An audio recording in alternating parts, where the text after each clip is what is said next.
everyone, welcome to the sociology class. I hope you all are doing good. So in the last class we have talked about social solidarity. Last class में हम लोगों ने social solidarity पे बात किया था. आज हम लोग बात करने वाले हैं social fact और उसके types के बारे में.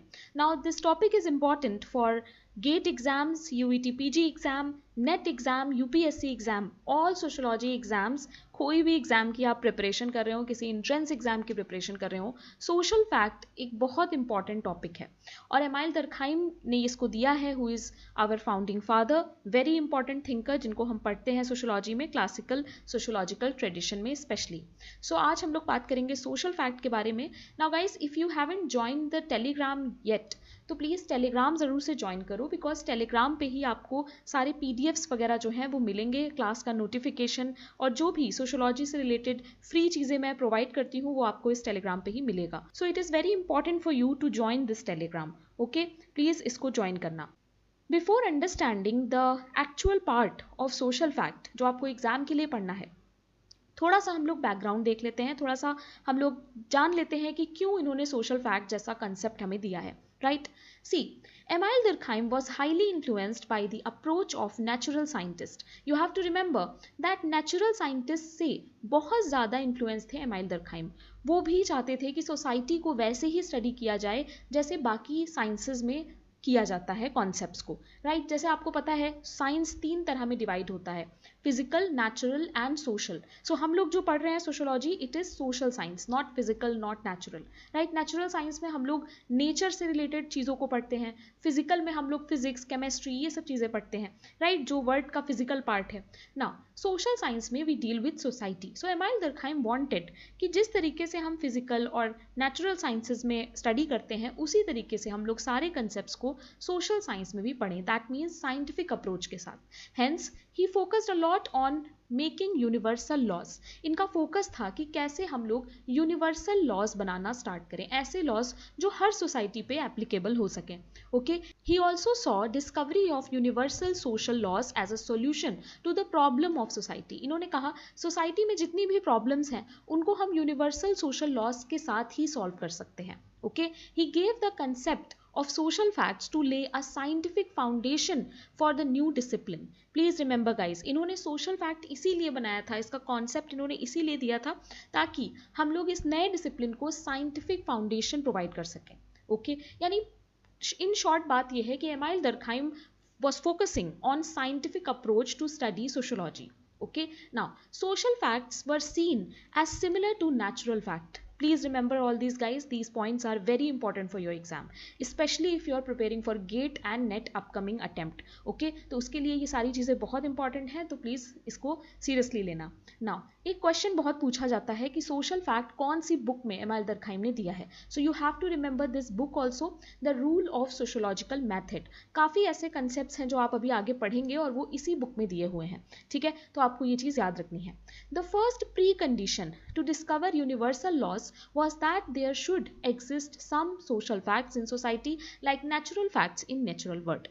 Now, एमाइल दरखाइम का ऐसा मानना था कि अगर हमें यूनिवर्सल लॉज बनाने हैं तो फर्स्ट जो कंडीशन है वो ये होगी इसकी कि हमारे पास सोशल फैक्ट्स हों. अगर हमारे पास सोशल फैक्ट्स नहीं होंगे तो हम लोग यूनिवर्सल लॉज नहीं बना पाएंगे.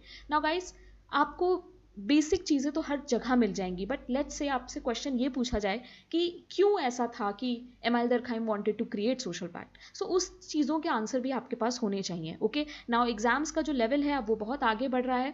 काफ़ी मैंने ऐसे वीडियोज़ एंड ऑल देखे हैं, नोट्स देखे हैं जिसमें सिर्फ इतनी बातें हैं कि सोशल फैक्ट होता क्या है, सोशल फैक्ट में क्या चीज़ें हैं, बट एक्चुअल में what is the background of social fact.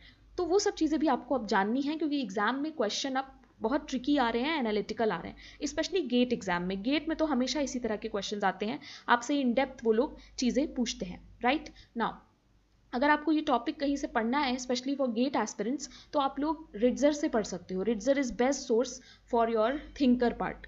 आप लोगों को अगर थिंकर कवर करना है फॉर गेट एग्जाम तो आप लोग उसी से कवर करो क्योंकि गेट का जो लेवल है वो हाई होता है, क्वेश्चन काफ़ी टफ आते हैं, तो वहाँ से आप लोग उसको टैकल कर लोगे. Okay, now I hope you guys have understood कि क्यों आया सोशल फैक्ट या एमाइल दरखाइम की क्या थिंकिंग थी सोशल फैक्ट को बनाने के पीछे. Now according to him, task of sociologist is to study social fact. Emile Durkheim के हिसाब से एज अ सोशोलॉजिस्ट ये आपका टास्क है कि आप सोशल फैक्ट्स को पढ़ें, ठीक है, और उनको एज अ थिंग्स ट्रीट करें। As we study things in natural world, वैसे ही जैसे हम लोग नेचुरल वर्ड की चीज़ों को पढ़ते हैं। Okay, see he defined that social facts are ways of acting. Now guys, these words are really important. आपको ये word by word याद रखना है because it is given by Emile Durkheim, ठीक है। ways of acting, thinking and feeling which are external to the individual and are endowed with the power of coercion by reason by which they control of him. कहने का मतलब ये है कि social facts वो होते हैं जिनकी वजह से हम एक्ट करते हैं, सोचते हैं या कुछ फील करते हैं। हमेशा याद रखो सोशल फैक्ट हमारा एक्सटर्नल होता है, दैट मीन्स हमारे सोसाइटी का पार्ट होता है, ठीक है। नेक्स्ट चीज है कोअर्शन। कोअर्शन मतलब कहीं ना कहीं फोर्सफुली ये हमसे कुछ चीजें करवाता है और कुछ चीजें ऐसी हैं जो ये हमें मना करता है करने से, राइट। ये सारी चीजें हैं जो सोशल फैक्ट में आती हैं। एग्जाम्पल के तौर पे you can take example of wearing clothes, right. हमारी इंडियन सोसाइटी में कपड़े पहनना बहुत इंपॉर्टेंट है, राइट। किसी भी सोसाइटी में wearing cloth is very important. If somebody is not wearing cloth तो वो हमारा थोड़ा सोसाइटी से डेविएंट हो जाएगा, सोसाइटी से अलग हो जाएगा, right. So as a social fact it is important in a society to wear cloth. Okay, now we can take many examples, जैसे रिलीजन एग्जाम्पल हम लोग ले सकते हैं। ऐसी चीजें, कोई भी नॉर्म्स, वैल्यूज जो हमसे अलग हैं, ठीक है, they are not part of our internal mechanism.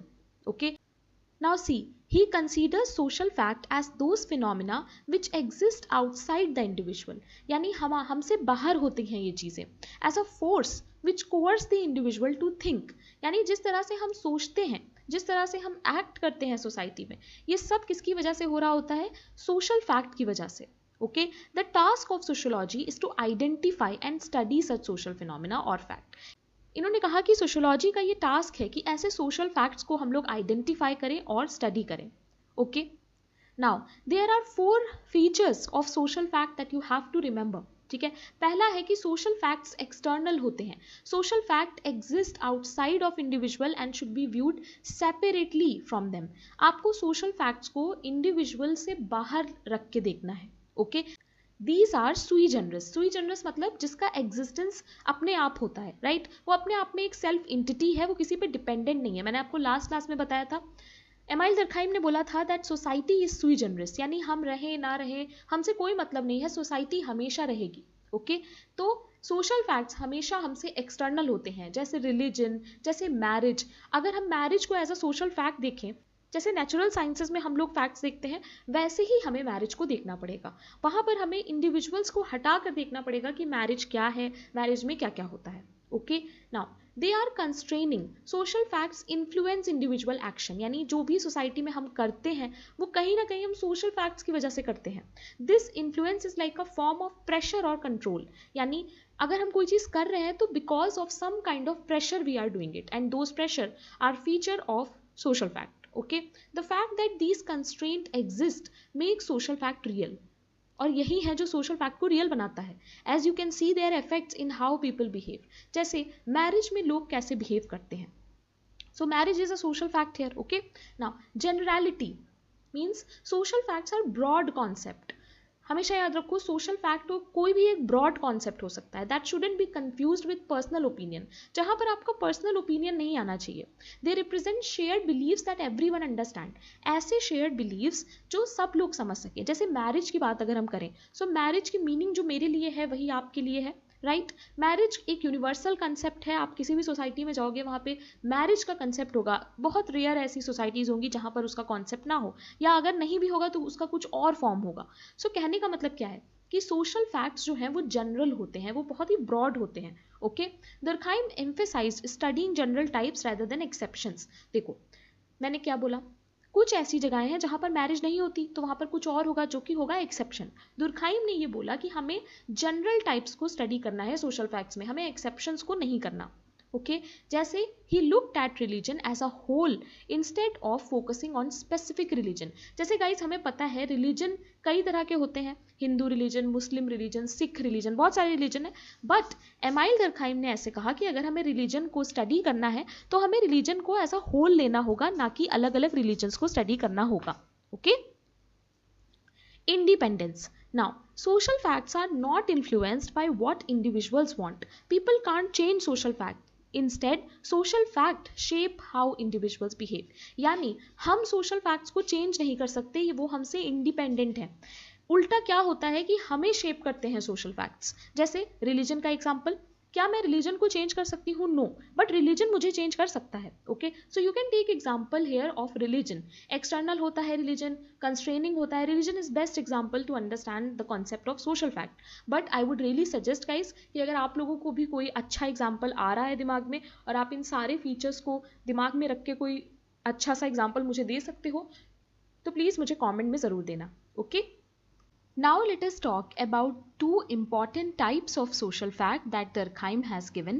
There are more social fact types. We will discuss it in later part of the class.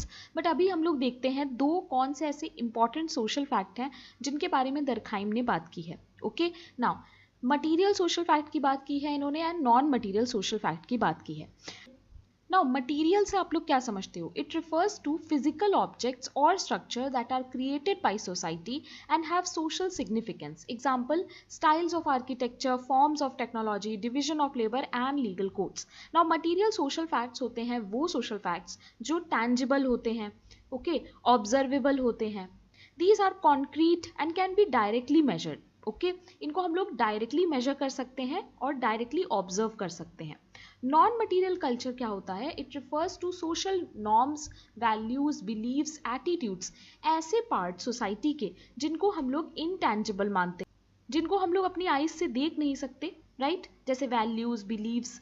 Okay, they are more like abstract part of society. So these are your non-material social fact. Okay, Durkheim concluded that earlier societies were held together primarily by non-material social fact. इन्होंने कहा पहले जो हमारी primary society थी या you can say primitive society थी वहां पर नॉन मटीरियल सोशल फैक्ट्स ज़्यादा इंपॉर्टेंट होते थे. The sociologist usually begins a study by focusing on material social fact which are empirically accessible in order to understand non material social fact which are abstract in nature and hence difficult to grasp and can be studied only indirectly with the help of material social fact. इन्होंने कहा कि कोई भी जो sociologist होता है वो सबसे पहले नॉन मटीरियल सोशल फैक्ट से अपनी स्टडी को स्टार्ट करता है और धीमे धीमे वो मूव करता है मटीरियल सोशल फैक्ट की तरफ. So please remember guys that Emile Durkheim ने non-material social fact पे ज़्यादा फोकस किया था. Okay, now Durkheim suggested that to make the study of social fact easier, it should be studied in terms of their effects or consequences in society. इन्होंने कहा अगर हमें social facts को easily पढ़ना है तो हमें ये देखना चाहिए कि उनके effects क्या हैं society पे, उनके consequences क्या हैं. जैसे religion का क्या consequence है society पे, right? While doing so, scientific approach should be adopted. Please remember guys, इन्होंने scientific approach पे बहुत ज़्यादा focus किया था. Okay? इन्होंने कहा researcher को हमेशा objective होना चाहिए अपने approach पे, अपने bias and ideology को side में रख के study करनी चाहिए. Now, according to him, there are two ways we can explain social fact. इन्होंने कहा दो तरीके हैं जिनसे हम social facts को explain कर सकते हैं. पहला है according to him, cause of social fact lies in another social fact. He said that एक social fact का जो reason है वो दूसरे social fact में lie करता है. जैसे cause of suicide does not lie in individual's will but should be explored through various other social facts. है ना? जैसे सोशल फैक्ट है एक सुसाइड. नाउ सुसाइड के होने का जो रीजन है वो दूसरे सोशल फैक्ट्स हैं जैसे population, integration, social order, right? Now according to him social fact perform certain functional prerequisites of society. As usual Emile Durkheim is functionalist, तो वो ऐसी बात तो करेंगे ही. उनके हिसाब से सोशल फैक्ट जो है वो एक फंक्शनल रोल प्ले करते हैं सोसाइटी में, कुछ ना कुछ उनका फंक्शन होता है और वो सोसाइटी में सोशल ऑर्डर मेंटेन कर रहा होता है. ओके, सो आई होप आपको ये पॉइंट्स जो है वो क्लियर हो guys. In case you have any doubt you can always comment. Now अभी हम लोग कुछ रूल्स की बात करने वाले हैं जो the rule of sociological method book जो है एमाइल दरखाइम की, उन्होंने उसमें बताए हैं हमें. ठीक है, कुछ 4 कैटेगरीज में ये रूल्स हैं जिनके बारे में हमें देखना है. पहला ये बात करते हैं रूल्स ऑफ ऑब्जर्वेशन की. Social fact should be studied like a physical thing. Please remember he said हम लोग सोशल फैक्ट्स को एक फिजिकल थिंग की तरह पढ़ें. Okay, by seeing them this way we can understand them as real instead of just abstract ideas. यानी अगर आपको रिलीजन को स्टडी करना है तो आपको उसको एक फिजिकल थिंग मानना होगा. आपको मानना होगा that religion is something that you can see, only then you can study it properly. आप उसको ऑब्जर्व कर पाओगे. Now even though social facts might seem abstract, each one has a concrete form. और हर सोशल फैक्ट जबकि वो abstract हो but उसकी कोई ना कोई कॉन्क्रीट फॉर्म ज़रूर होती है. जैसे अगर आपको रिलीजन पढ़ना है तो उसका कॉन्क्रीट फॉर्म क्या होगा? आपको टेम्पल्स पे स्टडी करना पड़ेगा, है ना. आपको उनके जो लोग इन्वॉल्व होते हैं पूजा वगैरह में, वर्शिप में, आपको उसको करना पड़ेगा study. So there is always a concrete form attached to the abstract social fact. Okay, this is how we can observe social facts. और इसीलिए इन्होंने कहा कि ऐसे ही हम लोग चीज़ों को ऑब्जर्व कर सकते हैं, देख कर समझ सकते हैं. Okay, now Emile Durkheim refer to these forms as collective representations. और इन सबको मिलाकर इन्होंने एक टर्म दे दिया collective representation, which are different symbols that represent various social fact. यानी अलग अलग सिम्बल्स हैं जो हमें अलग अलग सोशल फैक्ट्स के बारे में बताते हैं. Okay, so please remember the things that he said in context of rules of observation. Okay, now another thing that he talks about is rules of classification. Rules of classification में ये बात करते हैं स्ट्रक्चरल और morphological, institutional and non institutional. यहाँ पर देखो इन्होंने क्या कहा है, स्ट्रक्चरल और मॉर्फोलॉजिकल सोशल फैक्ट कौन से होते हैं? These are the facts which give a particular society its appearance. ऐसी चीज़ें जो सोसाइटी को उसका अपीयरेंस देते हैं, यानी वो देखने में कैसी लग रही है, उसको हम लोग स्ट्रक्चरल और मॉर्फोलॉजिकल कहते हैं. इंस्टीट्यूशनल कौन से होते हैं? These facts are institutionalize and accepted by people. यानी उनके कुछ रूल्स होंगे, कुछ एक स्ट्रक्चर होगा, एक तरीका होगा, राइट, और लोग उसको एक्सेप्ट करते हैं. जैसे रिलीजन हो गया, डिवीजन ऑफ लेबर हो गया, राइट. नॉन इंस्टीट्यूशनल में क्या आएगा? They are still not accepted by people. ऐसे सोशल फैक्ट्स जिनको अभी भी एक्सेप्ट नहीं किया गया है. They may rise spontaneously and may और मे नॉट सस्टेन. हो सकता है सडनली ऐसा कोई सोशल फैक्ट हमें दिखाई दे बट वो सस्टेन नहीं कर पाएगा. जैसे mob behaviour, crowd behaviour. Okay, ना अगर आपको स्टडी करना है मॉब बिहेवियर पे तो मॉब बिहेवियर थोड़े टाइम के लिए होगा, राइट. सो ये एक स्पॉन्टेनियस थिंग है जो अचानक से होगी और फिर वो खत्म भी हो जाएगी. तो लंबे समय तक सस्टेन ऐसी चीज़ें नहीं करती हैं. उनको इन्होंने बोला नॉन इंस्टीट्यूशनल. ठीक है guys, so you have to remember these. यहाँ पर देखो एग्जाम्पल्स भी हैं. स्ट्रक्चर और मॉर्फोलॉजिकल में हम देख सकते हैं हाउसिंग पैटर्न्स. इंस्टीट्यूशनल में हम लोग रिलीजन को ले सकते हैं, राइट. नॉन इंस्टीट्यूशनल में हम लोग कल्ट वगैरह को ले सकते हैं, या मॉब बिहेवियर, क्राउड बिहेवियर, ऐसा कुछ भी जो स्पॉन्टेनियस होता है और लंबे समय तक नहीं चल पाता है, सस्टेनेबल नहीं होता है. Okay, now third category is rules of distinction, जहां पर ये बात करते हैं नॉर्मल और पैथोलॉजिकल स्टेट. या आपसे ये भी पूछा जा सकता है कि नॉर्मल और पैथोलॉजिकल सोशल फैक्ट. ओके, देखो social facts are usually stable and normal but in certain situation they can show pathological trait. Now pathological trait क्या होते हैं? Problematic trait. Okay, they are considered normal when they are present in general form and fulfill some functions for society. एक limit तक इनका कहना है कि social fact कुछ फंक्शन प्ले कर रहे होते हैं सोसाइटी में, ठीक है. आफ्टर दैट वो डिसफंक्शनल हो जाते हैं, सोसाइटी के लिए प्रॉब्लम क्रिएट करने लगता है. ओके, तो जब नॉर्मल स्टेट है तो उन्होंने उसको नॉर्मल बोला, यानी सोशल फैक्ट का कुछ ना कुछ फंक्शन है. पैथोलॉजिकल कब होगा? जब वो नॉर्मल लिमिट से एक्सीड कर जाएगा. जैसे लेट्स से क्राइम है तो एक नॉर्मल रेट तक क्राइम ठीक है, बट अगर बहुत ज़्यादा क्राइम हो रहा है तो फिर वो पैथोलॉजिकल सोशल फैक्ट हो जाएगा, यानी पैथोलॉजिकल स्टेट जहाँ पर वो डिसफंक्शनल हो गया. अभी उसका फंक्शन जो है वो खराब है. जैसे देखो यहाँ पे लिखा है certain rate of crime is considered normal. कुछ rate of crime is okay for society when it increases beyond a certain level. अगर एक लिमिट के बाहर जा रही हैं चीज़ें तब फिर सोसाइटी के लिए प्रॉब्लम है, सोसाइटी के लिए डिसफंक्शन है. Okay, so please remember everything guys जो मैं बता रही हूँ, क्योंकि क्वेश्चन यहाँ से आते हैं. ओके, नाउ लास्ट कैटेगरी है रूल ऑफ एक्सप्लेनेशन, जहाँ पर इन्होंने बताया है कुछ ऐसे तरीके जो सोशोलॉजिस्ट को या रिसर्चर को फॉलो करने हैं. जैसे investigator should observe complete objectivity and personal pre occupation and bias should be eradicated. इन्होंने कंप्लीटली ऑब्जेक्टिविटी को सपोर्ट किया है. इन्होंने कहा आप किसी भी सोशल फैक्ट की जब स्टडी करो तो आपको बिल्कुल ऑब्जेक्टिवली स्टडी करना है. Okay, now I hope you guys know what is objectivity. मैंने बहुत बार बताया है ऑब्जेक्टिविटी और सब्जेक्टिविटी क्या होता है. Let's say this is an apple. Okay, now अगर मैं इस एप्पल को ऑब्जेक्टिवली पढ़ूंगी तो मैं क्या बताऊंगी? That this Apple is of red colour. This Apple is round in shape, ठीक है, तो मैं उसके फीचर्स बताऊंगी, है ना, स्मॉल इन साइज। नाउ इसी चीज को अगर मैं सब्जेक्टिवली पढ़ूंगी तो मैं क्या बोलूंगी,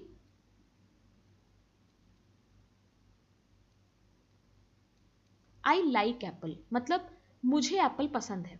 तो यहां पर क्या हो रहा है, यहां पर मेरे पर्सनल बायस आ रहे हैं, सब्जेक्टिविटी की बात हो रही है ये, ठीक है, पर्सनल बायसेस, ओपिनियंस, है ना, कि हो सकता है आई लाइक एप्पल, हो सकता है you guys don't like Apple, है ना, बट अगर हम इस चीज को ऑब्जेक्टिवली पढ़ेंगे तो यहाँ पर हम सिर्फ फैक्ट्स को देख रहे हैं, फैक्ट्स को फोकस कर रहे हैं। कोई चीज जो मैं बता रही हूँ वो मेरे लिए भी सेम है, आपके लिए भी सेम है। अगर एप्पल मुझे रेड दिख रहा है तो आपको भी रेड ही दिख रहा होगा, राइट। बट अगर आप उसमें अपना पर्सनल बायस ले आओगे तो मैं कहूंगी आई लाइक एप्पल एंड आप शायद कहो I don't like apple. So this is what subjectivity and objectivity is. So यहाँ पर एमाइल दरखाइम का कहना है कि सोशल फैक्ट को जब भी स्टडी करो ऑब्जेक्टिविटी के साथ स्टडी करो, ठीक है। यहाँ पर उन्होंने कहा सब्जेक्टिविटी का कोई स्कोप नहीं है। Now, method used by natural sciences should be used to study social facts. और जाहिर सी बात है जब हम ऑब्जेक्टिविटी की बात कर रहे हैं तो नेचुरल साइंस तो आएगा ही। इन्होंने कहा जो मेथड्स हम लोग साइंस में, नेचुरल साइंसेज में यूज करते हैं वही हमें सोशल फैक्ट्स में यूज करने चाहिए। Okay, he himself demonstrated methods like concomitant variable, indirect experiment, statistical technique. ना ये सारे वो मेथड्स हैं जो आपको याद रखने हैं, एमाइल दरखाइम से रिलेटेड इन्होंने अपनी स्टडीज में इसको यूज किया है, ठीक है। देखो थ्योरी ऑफ सुसाइड में इन्होंने क्वांटिटेटिव मेथड्स यूज किए हैं, और जब इन्होंने थ्योरी ऑफ रिलीजन दी है जो हमारा नेक्स्ट टॉपिक है वहां पर इन्होंने बात की है इनडायरेक्ट एक्सपेरिमेंटेशन की, यानी इन्होंने एक्सपेरिमेंटेशन किया है बट इनडायरेक्ट। नाउ क्या होता है इनडायरेक्ट एक्सपेरिमेंटेशन, नेक्स्ट क्लास में हम लोग डिस्कस करेंगे जहां पर हम लोग थ्योरी ऑफ रिलीजन के बारे में बात करेंगे according to Emile Durkheim. Okay, now third point is explanation of social fact must yield general theories. Durkheim proposed formulation of causal functional theory, emphasizing on separation of cause and function in order to prevent illegitimate teleologies. Now यहाँ पर इन्होंने क्या बोला, इन्होंने कहा हमें general theories build करने पे फोकस करना चाहिए और हमें कॉज एंड फंक्शन को देखना चाहिए कि जो भी हम पढ़ रहे हैं, कोई भी सोशल फैक्ट जो हम पढ़ रहे हैं उसका कॉज क्या है और सोसाइटी में उसका फंक्शन क्या है। Okay, so these 3 points guys you have to remember, और बाकी की जितनी भी कैटेगरी मैंने बताई है वो भी आपको याद रखनी है। Now guys these are some important criticism जो आपको याद रखने हैं, कभी कभी इस तरह के क्वेश्चंस पूछे जाते हैं स्पेशली नेट और गेट में। So you have to remember किसने किसने क्रिटिसाइज किया है एमाइल दरखाइम की थ्योरी को सोशल फैक्ट की, वो आपको याद रखना है। देखो हेडलमैन ने ऐसा बोला दैट दुरखाइम बहुत ज़्यादा फोकस कर रहे हैं ऑन मेकिंग ऑफ सोसाइटी और ज़्यादा फोकस नहीं कर रहे हैं मैथोडोलॉजी पे। ओके, सो इन्होंने ऐसा बोला his emphasis on universalistic and general theories didn't have much practical significance. Merton ने कहा कि हमें तो मिडिल रेंज थ्योरीज के बारे में बात करनी चाहिए, ना कि जनरल थ्योरीज पे। ग्रैंड थ्योरी हम नहीं बना सकते। Okay, so please remember the names guys, जिसने जिसने क्रिटिसाइज किया है। क्वेश्चन बन सकता है तो आपको पता होना चाहिए एटलीस्ट कौन से थिंकर ने सोशल फैक्ट को क्रिटिसाइज किया है, ठीक है। स्टीवन ल्यूक देखो क्या कह रहे हैं, स्टीवन ल्यूक की बुक है, बुक का नाम याद रखना, power a radical view, contents that amyl दरखाइम has glorified empirism and moralism and hence neglected emotions and individual subjectivity।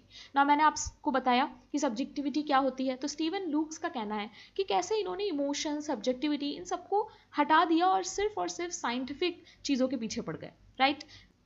Now weber का कहना है कि social fact don't exist as things, ठीक है, तो ये भी आपको याद रखना है। They lie inside and individual, इन्होंने कहा ये एक्सटर्नल वाला जो फैक्टर है ये इनका गलत है, जबकि सोशल फैक्ट्स इनसाइड होते हैं। Okay, now Peter Berger accuses him of doing injustice to the discipline by ignoring individual human behavior in his bid to objectivity। इन्होंने कहा ये इतना ज़्यादा ऑब्जेक्टिविटी के पीछे पड़े हुए हैं कि इन्होंने इंडिविजुअल ह्यूमन बिहेवियर को तो बिल्कुल साइड ही कर दिया है, ठीक है। सो इन्होंने लिटरली ब्लेम किया एमाइल दरखाइम को, अक्यूज किया। So guys please remember all these points, they are very important specially for GATE and NET. CUET PG में तो इतना नहीं पूछ सकते हैं, बट गेट और नेट में इस तरह के क्वेश्चंस आते हैं, स्टेटमेंट वाले क्वेश्चन या अनकॉमन क्वेश्चंस। सो आपको ये सारी बातें हैं जो एग्जाम के लिए याद रखनी है। Okay, now there is another important concept that you have to learn in relation with social fact, now total social fact का भी एक कॉन्सेप्ट है गाइज, जो कि दिया है मार्शल मॉस ने,